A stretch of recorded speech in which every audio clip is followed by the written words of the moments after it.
Bismillahirrahmanirrahim. Alhamdulillahirabbil alamin wassalatu wassalamu ala asrofil mursalin Sayyidina Muhammadin wa ala alihi wa sahbihi ajma'in. Qala al-musannifu rahimahullah wa nafa'ana bi ulumi fid dharaini amin. Bismillahirrahmanirrahim.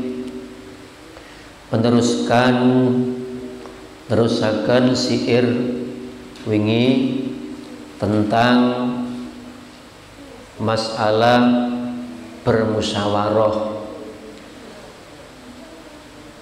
Bermusyawarah iku ya perlu kanggo mecahno soal sing buntu. Bermusyawarah niku berarti ambil satu kesepakatan. Ya, ketika kita punya apapun, punya rencana apapun, niku kudu melalui musyawarah, bakasan. Ya. Dulu pada zaman Rasulullah Shallallahu Alaihi Wasallam, pada waktu Ka'bah terkena bencana banjir, sehingga Ka'bah gak rusak dan Hajar Aswad niku terlepas sangka Ka'bah. Karena Ka'bah niku termasuk nggih Hajar Aswad. Hajar niku batu, aswad niku hitam, batu hitam gede. Kok sampean gotong dhewe kira-kira ya ora kuat.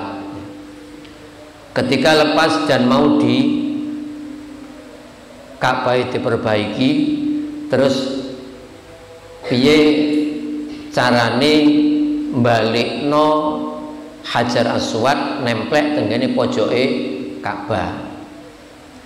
Hanya dimusyawarah dengan beberapa suku-suku, ana suku Quraisy, suku ngoten. Nah, umpama kok nang Kanjeng Nabi niku tanpa bermusyawarah justru tambah rame. Akhirnya musyawarah dengan kesepakatan Ka'bah napa niku Hajar Aswad bisa kembali. Pertama niku ngeten, sapa yang pertama masuk ke Masjidil Haram situ berarti itulah yang berhak untuk meletakkan Hajar Aswad. Cek sapa ternyata yang datang pertama sinten? Kanjeng Nabi lakone ya. Kanjeng Nabi yang datang disian dengan beriku. Nah, apa terus Kanjeng Nabi langsung watu Hajar Aswad digotong templek ngono? Ndak, musyawarah dhisik. Gimana enaknya? Ya, akhirnya supaya enggak terjadi nggone adik Kanjeng Nabi wis meletakkan, mungkin yang lain iri kok enak gitu. Momo kok liyane wong Quraisy liyane Kanjeng Nabi sing meletakkan mungkin sik ono masalah. Di musyawarah ngene wae ya. Surbane Kanjeng Nabi digelar. Ya digelar terus Hajar Aswad kayak tengah plek.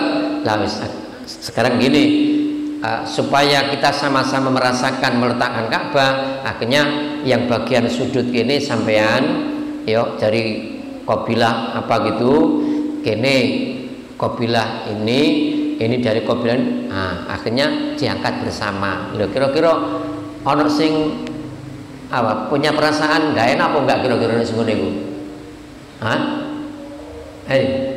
Cara ngono piye? Wis ana dirasa kok enak iku. Apa seperti itu? Tak kira wis insyaallah yakin enggak itu. Mergo apa? Kesepakatan wis kaya ngene. Mumpung kok salah sitoe mesti seiri. Mergo apa? Saat itu Ka'bah kan termasuk tempat yang sangat mulia. Baik itu orang Quraisy, baik orang Nasrani, Yahudi kan semuanya kan tegese memuliakan Baitul Muharram itu gitu. Baitullah itu. Sing ono Hajar Aswad. Sehingga Kanjeng Nabi musyawarah sepakat wis iso meletakkan yang mau ya digotong bareng-bareng sehingga nggak ada clash antara satu dengan yang lain. Mula negara yang ngono Kita hidup di negara ini juga begitu. Umpama kok gak ono musyawarah, geger terus, ya enggak? Geger terus. Mulane ono apa? MPR apa? MPR apa? Hei, Majelis Permusyawaratan Rakyat. Itu perlu apa ya? Kita punya kesepakatan ya dikasih diajak ngomong bersama. Kun ade langsung padang jerundul dhewe stok nglakoni ngene, stok ngene ya geger, perang terus, gelut terus. Adanya Majelis Permusyawaratan Rakyat. Tenggene tingkat apa provinsi juga ono, mesti ono bagian apa permusyawaratan bagian musyawarah. Tenggene apa niku DPRD ono apa Dewan Perwakilan DPR, DPRD ono DPR pusat. Iku butuhe apa? Kene ono apa mesti bakasan bersama musyawarah iki tentang APBN negara iki apa ya, anggaran pendapatan anggaran pembelajaran pendapat negara gitu ya. Mbok walik pokoke ngene mau.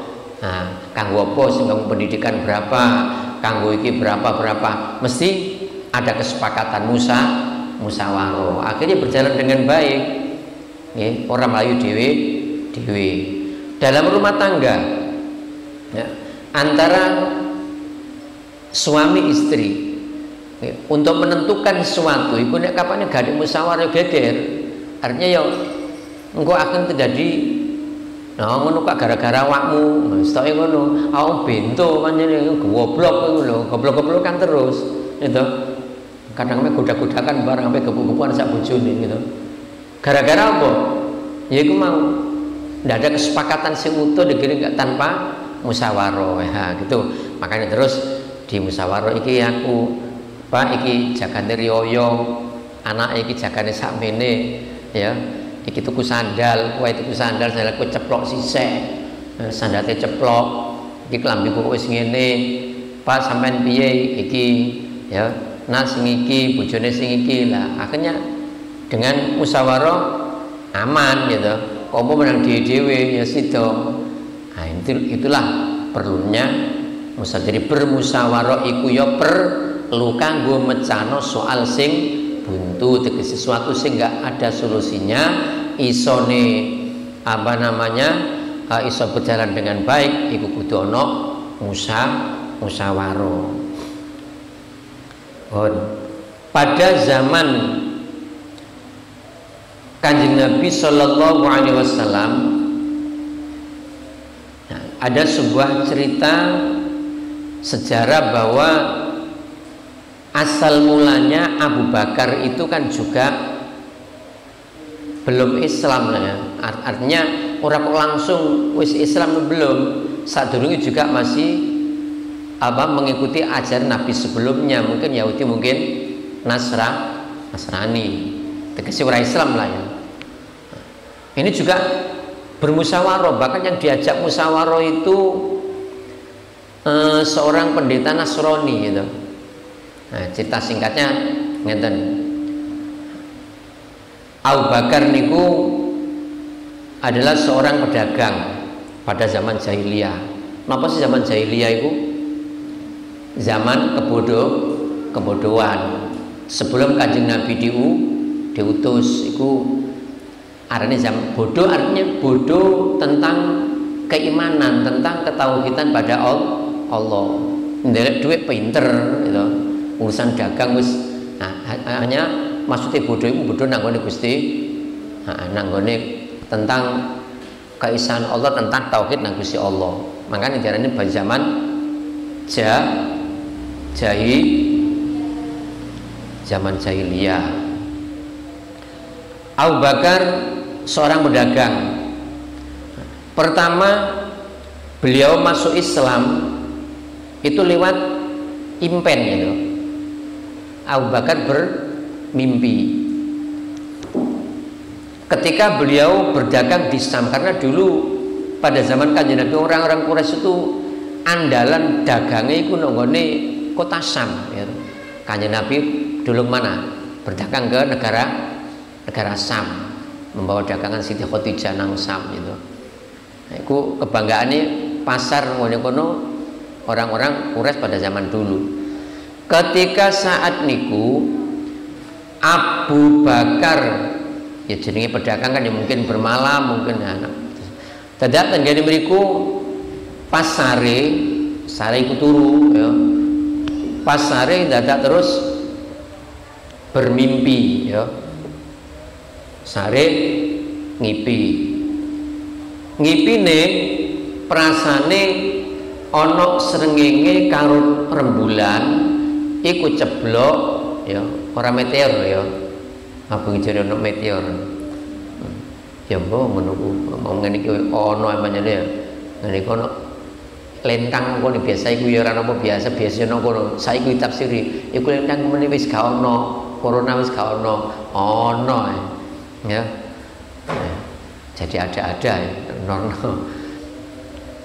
Perasane ngipi apa ya? Ana srengenge karo rembulan ceblok nang gone pangkonane sinten? Sampeyan semangat menjawab apa cik sinten? Panggune sapa sahabat Abu Bakar.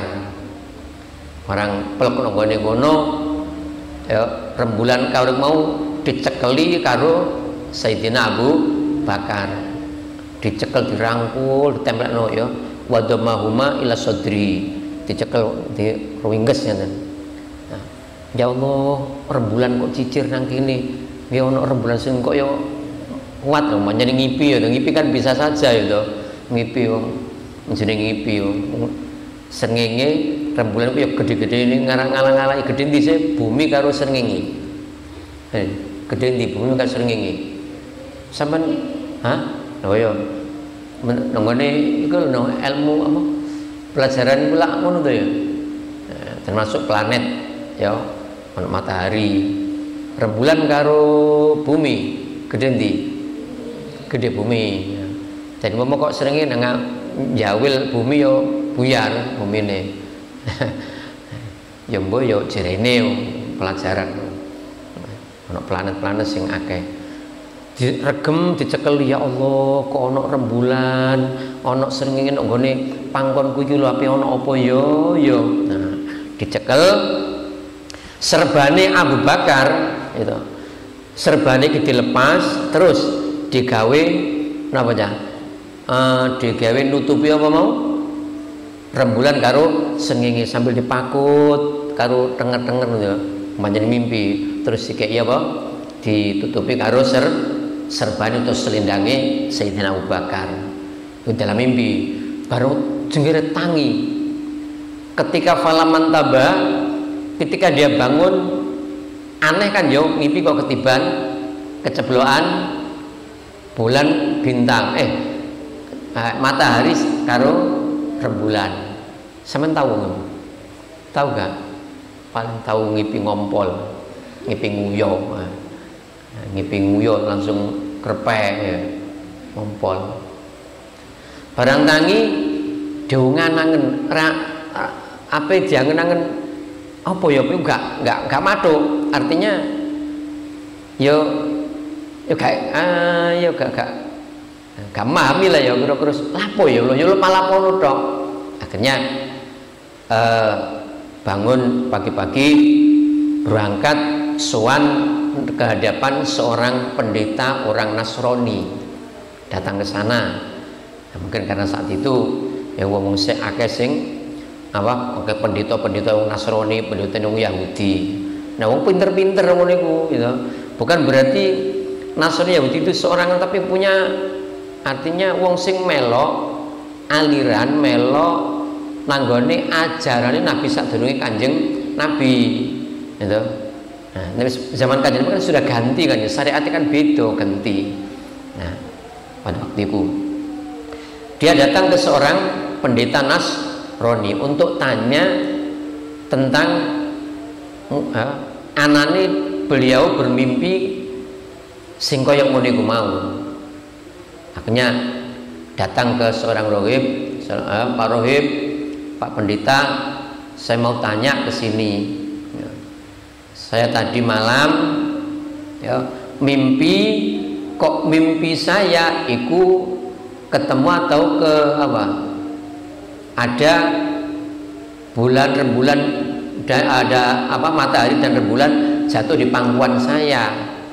Ya, jatuh nonggone pangkuan saya. Nah, impian seperti ini tolonglah bagaimana sampean mentakwilkan, mentakbiri utawa sampean punya cara ngono ramalan, namanya ramalan yang utawa ana tanda-tanda apa kok aku mimpi ya ana rembulan karo matahari nok pangkonku. Akhirnya si Rohib tanya, "Min aina anta?" Sampean dari mana ya? Sampean dari mana? Tamu ya, tamu kan. Ana min Makkah. Kula saking Mekah, pendeta. Dari min ayat qabilatin, dari desa mana, teko kabilah mana? Saya min qabilati Taim, ada seorang ada apa namanya? Qabilah atau pedesaan nang kono arane qabilah atau pedesaan namanya Taim. Kula saking mriki. Wa masyanuka? Apa kesibukanmu sehari-hari, wahai dulur? Kula pedagang, pendeta. Kula pedagang. Oh, seorang pedagang. Nggih. Waqala. Akhirnya si pendeta tadi menyampaikan, "Oh, sampean ngipi sing kaya ngono iku. Saya khruju fi zamanika rajulun hasimiyun." Oh iya. Dilungkas ya. Iki onok seorang laki-laki keturunan songko Kiai Hasim atau ya songko Mbah Hasim, Hasim tapi zaman Kanjeng Nabi. Nah, onok si jining anak putune Mbah Hasim sing lahir dan diutus oleh Allah namanya Muhammad Al-Amin. Apa Al-Amin ya? Muhammad jelane Muhammad Al-Amin dapat dipercaya. Ono seorang laki-laki di tengah-tengah kaum Bani Hasim namanya Muhammad Al-Amin. Nah, ini Abu Bakar durung ngerti gitu. Dan Muhammad itu dari pedukuhan atau kabilah Hasim juga. Jadi keturunan Hasim, makanya diarani kabilah Hasim, Hasimiyah atau anak turune Kiai Hasim. Nah, dia seorang utusan namanya Muhammad Al-Amin itu ya, menjadi seorang nabi akhir zaman. Ya. Kanjeng Nabi itu nabi paling akhir ya. Mulane nek isnogone zaman Kanjeng Nabi mulai 1400 tahun yang lalu iki wis diarani zaman akhir. Saiki tambah nemen gitu. Saiki tambah nemen akhire dilungkas saya. Wis biyen diarani nabi akhir zaman, di zaman paling akhir kono maneh. Ya. Nah, nabi yang diutus di akhir zaman itu seandainya ya, Allah tidak akan menciptakan langit dan bumi, kok umpama Gusti Allah mau gak ngutus seorang yang namanya Muhammad. Jadi seandainya Kanjeng Nabi Muhammad iku mau tidak diciptakan oleh Allah, gak ono Gusti Allah ora butuh gawe langit, ora butuh gawe bumi. Artinya piye? Nah, anane langit, anane bumi diciptakan oleh Allah iki mergo meneh ana makhluk menungso sing langkung hebat, sangat mulia. Sinten?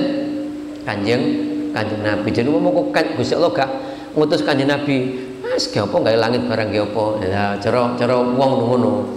Karena memuliakan gawe langit. Langit belum diciptakan udah 12.000 yang 12.000 sebelum diciptakan wis sono makhluk-makhluk liyane udah ya. Mak dhewek kan gak karo ya, maksudnya iki periode seperti koyok ngene iki mau. Biyen wis ono terus 2000 tahun sebelum ciptakan bumi iku sono apa?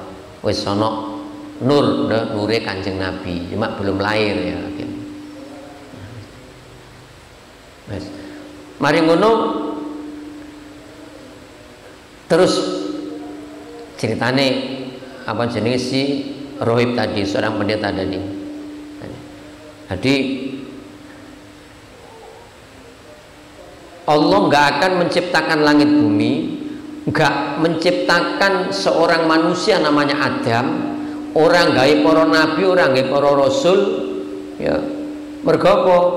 Kok umpama gak ana Kanjeng Nabi. Jadi dengan Allah sudah punya kehendak untuk mengutus seorang Kanjeng Nabi di tengah-tengah kaum Bani Hasyim mau, ya, iki ono Nabi Adam, ya, ono nabi, terus muncul akhir-akhir ono Kanjeng Nabi. Sebelumnya Nabi Adam dengan Kanjeng Nabi itu, ya, cara nama-nama itu sudah wis lebih awal Kanjeng Nabi, ya, dhisik Kanjeng Nabi, cuma belum lahir. Si ono nur, ya, cahaya.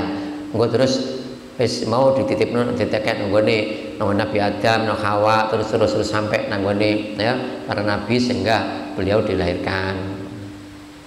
Engko ceritane wakeh, ya, wakeh. Wis jadi anane bumi, anane kabeh iki apa? Gara-gara menyambut apa? Disiapkan untuk Kanjeng Nabi. Lah, awakmu Abu Bakar, awakmu iki saiki masih mungkin sik Nasrani, mungkin belum Islam, tapi sebentar lagi awakmu ape mlebu Islam dan mengikuti agama yang dibawa oleh Kanjeng Nabi Muhammad. Awakmu ape ngono? Bahkan awakmu meneh ini wis mlebu nang Islam, awakmu menjadi seorang apa? Pembantu Nabi. Bahkan setelah Kanjeng Nabi meninggal, awakmu jadi presiden, dari khalifah. Iki apa ya? Ramalane sapa? Seorang pendeta tentang apa? Peristiwa yang dialami utawa mimpi yang dialami oleh si Abu Bakar tadi. Lah iki lho, wa hadza ta'biru ru'ya kaya iki. Apa jenenge ramalane utawa takbirane impenmu. Semakola, si Rohib tadi mengatakan, meneruskan, iya panjene aku menemukan sifat-sifat Kanjeng Nabi Muhammad walaupun belum lahir saat itu. Maksudnya belum apa ya sono, tapi Abu Bakar belum tahu. Aku anane ngerti ngene iki, aku tahu maca nok kitab Taurat, nok kitab Injil, nok kitab Zabur, iki ana keterangane masalah onok Nabi akhir zaman, Kanjeng Nabi Muhammad. Iki aku menurut apa nanggone Taurat, Injil, Zabur ku keterangan yang ngono iku mau. Jadi Abu Bakar mantuk-mantuk, oh ngoten nggih. Lah terus si pendeta Nasrani mau yang ngene. Ya. Aku dewe ya ketok yang pendeta Nasrani tapi aslam tulahu. Aku juga sudah masuk Islam, mengikuti nabiku, cuma wakatam tu Islamku tak rahasiakno, ya. Si Rohib atau pendeta tadi, aku wis Islam sebetulnya, cuma aku nggak berani terang-terangan gawe ninget ono mergo apa? Aku takut karena aku sudah disebut pendetane wong Nasrani, kok apa mlebu Islam digorok karo wong Nasrani lah. Nah, seperti itu. Orang wis ya. Jadi secara diam-diam si pendeta tadi sudah Islam, wis melok jejak Kanjeng Nabi. Ketika Abu Bakar mendengar itu, akhirnya kok sifatnya Kanjeng Nabi begini, belum ngerti ini. Masya Allah, kalau begitu seperti itu ya ceritanya. Akhirnya Abu Bakar wis gak betah, wis ya Allah, kapan yo aku nang petuk karo wong arane siapa? Sing arane Muhammad. Sampai akhirnya barang wis saking brontone wis gak kena dibendung maneh, wis kapan pokoke aku kudu kepethuk karo Kanjeng Nabi. Akhirnya dia datang ke Mekah, tanya, Pak, pundi nggih griyane Muhammad Al-Amin, Nabi Muhammad ngono. Duwe takok rono, akhirnya ketemu karo Kanjeng Nabi. Begitu jumpa karo Kanjeng Nabi, langsung yuhibbu, layas biru saatan min ghairi ru'yati, saking senenge yo begitu kenal kanjeng Nabi sing kula Abu Bakar nggih aku iki Muhammad kenal wis Abu Bakar wis gak mau pisah ya. Jadi wis gak wis pokoke betul-betul seneng mahabbah betul nang kanjeng Nabi sampai umpama gak petuk sak jam ngono wis klepekan Abu Bakar ndeleki kanjeng Nabi koyo sampean ngono ya gak petuk HP wis dino sak jam wis kelepekan cepaplaan mak HP ku nanti mak nanti boleh mubeng nah iki gak petuk kanjeng Nabi sak jam wis walah koyok wis gak serantan kudu berdampingan terus karo kanjeng Nabi. Akhirnya setelah beberapa hari kanjeng Nabi sallallahu alaihi wasallam tanya, ya Abu Bakar, ya Abu Bakrin, Abu Bakar, wahai Abu Bakar, kulayau minta ilayya, awakmu setiap hari datang nang aku, nang aku, Abu Bakar yo, duduk manis karo aku, 5 latas Islam, awakmu kok durung gelem Islam yo, ya durung gelem Islam, kan belum Islam kan yo, belum menyatakan, jadi kanjeng Nabi, awakmu kok wis konco karo aku, akrab kok, tapi kok sayang, kok durung Islam. Lalu Abu Bakar menjawab, lau kunta nabiyan, wahai kanjeng Nabi, wahai Muhammad, seandainya kamu itu betul seorang nabi, tentu sampai punya mukjizat gitu. Nabi harus punya mukjizat sebagai tanda bukti kenabian. Nek ono nabi kok gak ndek mukjizat, nabi palsu ya. Saiki lak ono ngaku dadi nabi ngene ya. Wake nggone India ya. Mirza iku lho ngaku dadi nabi akeh mari wis gak ono nabi maneh ora ndek mukjizat kok itu isone mangan sego ya micai telek ra penyet ngentekno sego ya. Nah, mukjizat kanjeng Nabi macam-macam gitu. Nabi Musa punya mukjizat apa? Mukjizatnya Nabi Musa tongkat. Nabi Ibrahim punya mukjizat diobong gak mempan. Terus Nabi Dawud punya mukjizat apa? Suarane enak, yo.